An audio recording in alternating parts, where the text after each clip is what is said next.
Yeah.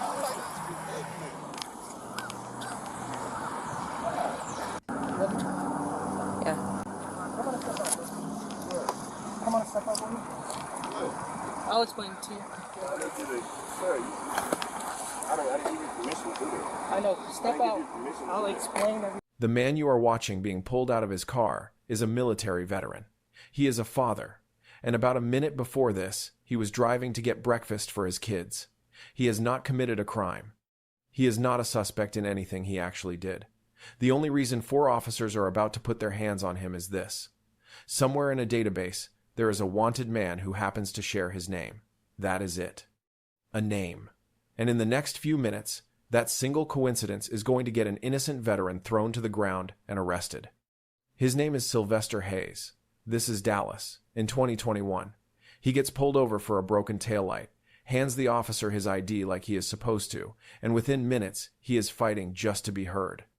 So, let me walk you through exactly what went wrong here, because this is one of the most important and most misunderstood ways that innocent people end up in handcuffs.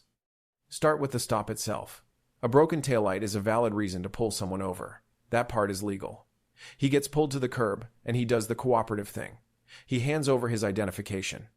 On that ID is his photo, his date of birth, his actual identity, the government's own proof of who he is, and then the officer runs his name. So watch what comes back, and watch how fast it changes everything. Come on, step up on me. I'll explain it to you. I didn't give you permission to do that. I know. Step out. I'll explain everything. No, sir. Tell me why. I'll explain it. No, I didn't give you permission. I didn't give you permission to. I'm pulling up. None of it. Right now, you are being detained. Come on and step out. Hey, yeah, I'm sorry, but Come on and step out. Come on. Come on, let me calm my people. Come on. Come on and step out, bro. Come on and step out. The system returns a warrant for a Silvester Hayes. Same name. And here is the single most important legal idea in this entire video, so I need you to really hear it. A matching name is not probable cause to arrest someone. It is not even close. Think about how many people share a name in this country. There are thousands of James Smiths, thousands of Maria Garcias. A name is one of the weakest possible identifiers there is. A warrant is not issued for a name floating in the air. It is issued for a specific human being, identified by a date of birth, usually a photograph, a physical description, sometimes a social security number. The name is just the label on the file. It is not the person. So, the law is clear about what an officer is supposed to do here. When you stop someone and a warrant pops up for their name, you are required to confirm that the person in front of you is actually the person the warrant is for. You compare the date of birth. You compare the photo. You look at the physical description. That is not a courtesy. That is the difference between a lawful arrest and grabbing an innocent man off the street. And the officers had everything they needed to do that comparison because they were holding his ID. So watch what they choose to do instead. Step out. I'll explain everything. No, sir. Tell me why.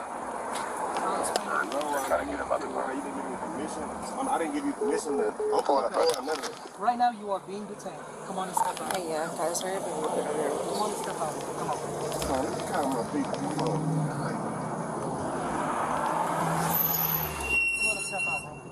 Come on and step out, bro. Come on and step out. You're gonna get tased. Come on and step out. What's the matter? Come on and step out, bro. Come on and step out. Bro, Come on and step don't out. touch Come on me, and huh? step out. Bro, Step what out. are y'all? Let me make this concrete, because it is the heart of the case. Courts have looked at exactly this situation, an officer arresting the wrong person on a warrant, and the rule that has come out of it is common sense. An arrest is reasonable under the Fourth Amendment only if the officer has probable cause to believe the person they are seizing is the actual subject of that warrant, not someone with a similar name, the specific person. And when an officer ignores obvious available evidence that they have the wrong individual, a different date of birth, a different appearance, an ID that does not match the warrant photo, that arrest can become a constitutional violation, and the officer can lose the legal immunity that normally protects him. The verification is not optional paperwork you do later at the jail. It is the thing that makes the arrest legal in the first place. And think about what verification would have taken here.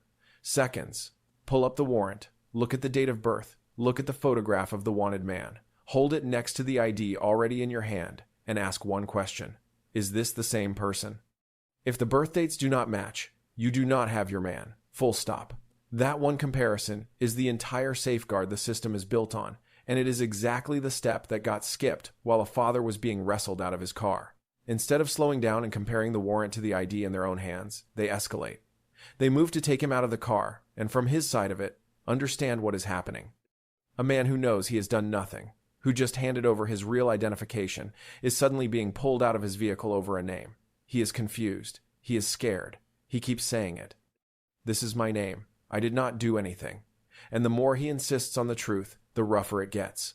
So listen to what he is telling them the entire time. Yeah. Come on, step out for me. I'll explain it to you. I didn't give you permission to do that. I know. Step I didn't out. give you permission to I'll do that. explain everything. No, sir. Tell me why. I'll explain everything. No, I didn't give you permission. I didn't give you permission to. I'm part of none of it. Right now, you are being detained. Come on and step out. Hey, yeah, guys, sorry, but Come on and step out. Come on. Come on, calm my people. Come on. This is my name. Listen to that. He is not denying who he is. He is telling them the opposite. He is saying, yes, I am Silvester Hayes. That is my real name, and I still did not do anything, because being named Silvester Hayes is not a crime. And this is the cruel trap of a mistaken identity arrest. The innocent person cannot prove a negative on the side of the road. He cannot make them unbelieve the computer. The only people who can stop this are the officers, by doing the one thing they skipped, actually verifying that the warrant belongs to him and not to some other man with the same name. So watch how long it takes for that doubt to finally creep in. I didn't give you permission to. I'm part of none of it. Right now, you are being detained. Come on and step out. hey, yeah, guys, sorry, but Come on and step out. Come on. Come on, calm my people. Come on. Come on and step out, bro. Come on and step out. Come on and step out. You're gonna get tased. Come on and step out. What's the matter? Come on and step out, bro. Come on and step out. Bro, Come on and step don't out. touch Come on me, and huh? step out. Bro, Step what out. are y'all? Eventually, you hear it start to shift. They are looking closer at the warrant. One of them notes that the offense attached to that name is a family violence matter. They start asking him his name again, his date of birth, going back over the details they should have checked before they ever laid a hand on him. The certainty that justified throwing him to the ground is quietly turning into, wait, let me figure out what is going on here. But by now, the damage is already done. A man who was driving to get his children breakfast has already been forced to the ground and arrested, and you cannot unring that bell with a late comparison of a date of birth. And then comes the part that tells you they knew. Listen to it. One of the officers actually apologizes. He says, I do apologize if you feel like we roughed you up. Sit with that sentence for a second. You do not apologize for roughing someone up if you are confident you had the right man and a lawful arrest. That apology is the sound of an officer realizing, in real time, that the certainty he acted on was never there to begin with. So watch what an innocent man is left to say back to them.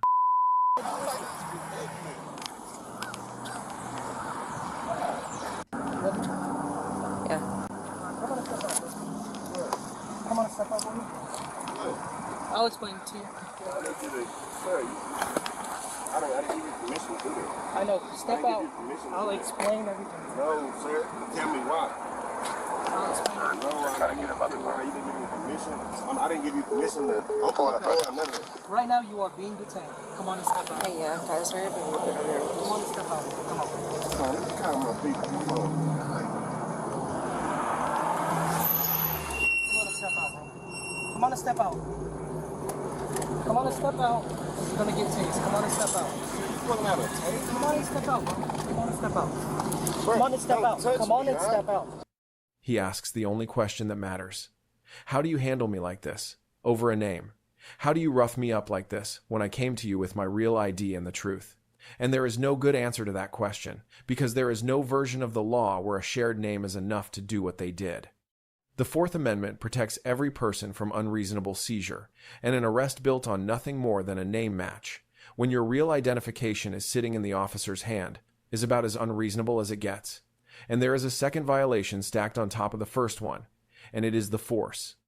Use of force by police is judged by whether it was reasonable, and reasonableness depends on the situation the officer is actually in, the severity of the crime, whether the person is an immediate threat, whether they are actively resisting. Now apply that here.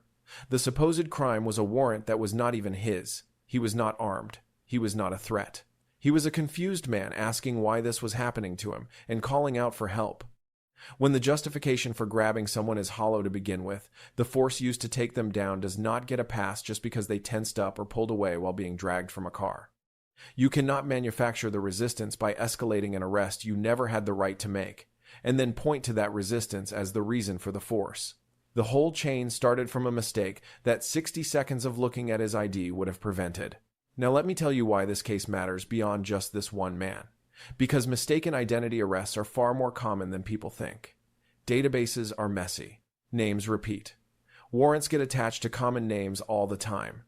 And the only safeguard standing between you and a wrongful arrest is an officer taking 60 seconds to confirm that the person they are about to seize is actually the person the warrant describes. When they skip that step, when they treat a name like a confession, this is exactly what happens. An innocent veteran, a father on a breakfast run, face down on the pavement. Here is how it ended, and this part matters. Silvester Hayes did not just walk away and swallow it. He spoke out. The footage got attention, and the city was forced to actually look at what its officers did. The Dallas Police Department terminated one of the officers involved and suspended another. That is rare. In most of these cases, nothing happens at all. The fact that there were real consequences here only happened because the encounter was recorded and because he refused to let it disappear. So remember Silvester Hayes the next time someone tells you that if you have done nothing wrong, you have nothing to fear from a traffic stop. He had done nothing wrong. He had his real ID. He had the truth. And none of it spared him, because a machine spit out a name and the officers in front of him decided a name was enough. The law was on his side from the very first second. It just took a camera and a fired officer and a lawsuit to make anyone admit it.